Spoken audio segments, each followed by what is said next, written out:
when you push down in your backswing, you're not trying to push onto the balls of your feet. You're trying to push into your right heel.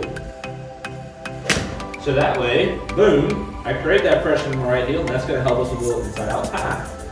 What is up? Today, we're going to talk about a little bit about how your back leg should work in the golf swing. What are some feels? What are some drills? So that way you can generate some better turn, not early extend, but also give yourself a good chance to generate a little better drive through your legs and the lower body in the downswing as well. So before we do that, please subscribe to the channel. Leave me a little comment below what you want to see, what you like. And if you enjoy a little track, let me know. Anyways, we're going to get into this video again. We're going to talk about the back leg today, what you can do to make sure that you're getting into a better place at the top, transferring your weight better, and generating a little more power and speed the right way without worrying about that little early extension hump at the bottom. So let's get into this video. Let's talk about how can we start using the ground better with our feet.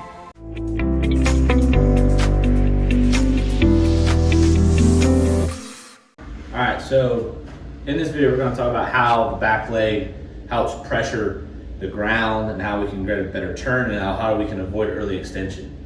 So something you have to understand is first, when we talk about early extension, a lot of times I see that happen is because too many players are on the wrong place in their foot in the downswing, and specifically your trail foot.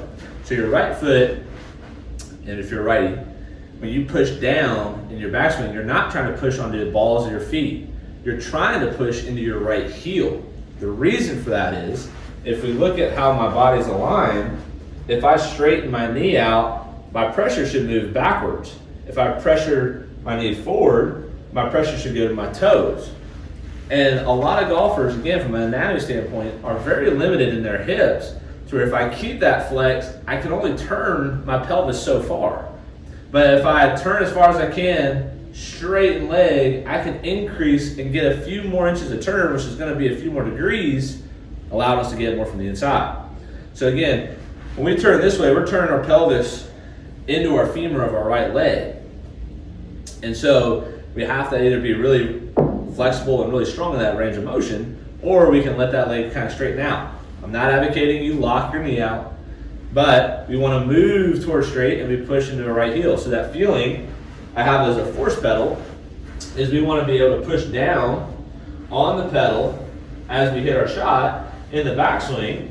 So that way, boom, I create that pressure in my right heel, and that's going to help us with a little inside out pie. So let's do that, and we'll talk about this a little bit more.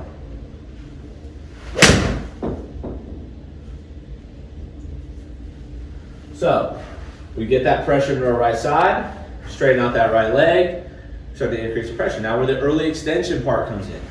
When you're heavy on your right toe, a lot of golfers' next move is up. Because think about it.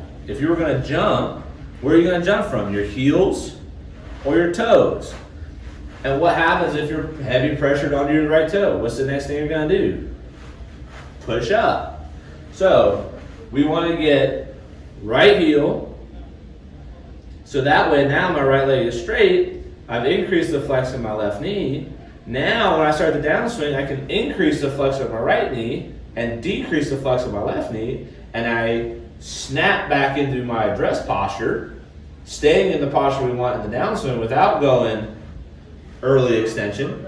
I'm here, got a little tilt, drive the right knee into flexion, straighten out left knee, right knee increases some flex, and then as I finish, both legs go to straight.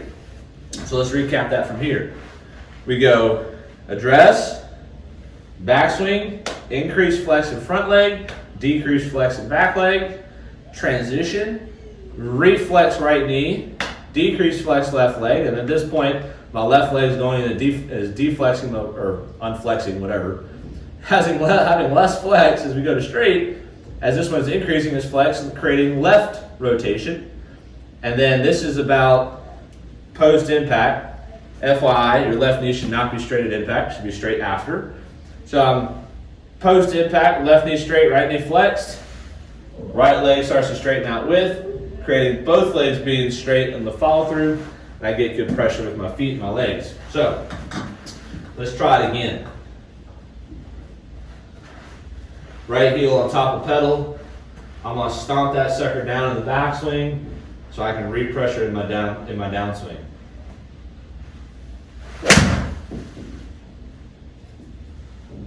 And right now I just need to learn to square the face up in time because I'm starting to go a little faster. But the thought becomes, if we can learn how to create pressure correctly in our feet, we can then start to change the way we trace the path of our golf club.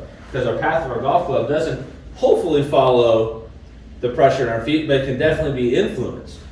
And so we definitely want to have our best chance is where if we get to the top of the backswing, we got pressure down on our right foot, so we can increase pressure into our left toe when we start our transition, instead of trying to go into early extension.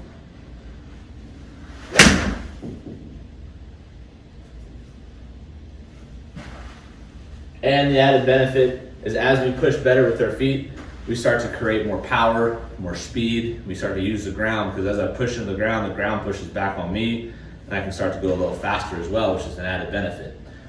So again, we want the right leg to straighten, not lock out, but go to straight. Pressure the right heel. We can put a little tennis ball. I have force pedals. You can actually find them online. It's just the force pedal. And you step on those in the backswing, allows you to create some good pressure in the through swing, trace it more from the inside. We start to lose early extension, we start to stay in posture longer. All the added benefits that you want to look at. So, if you like this video, let me know below. Please subscribe, like, and comment, all the fun stuff.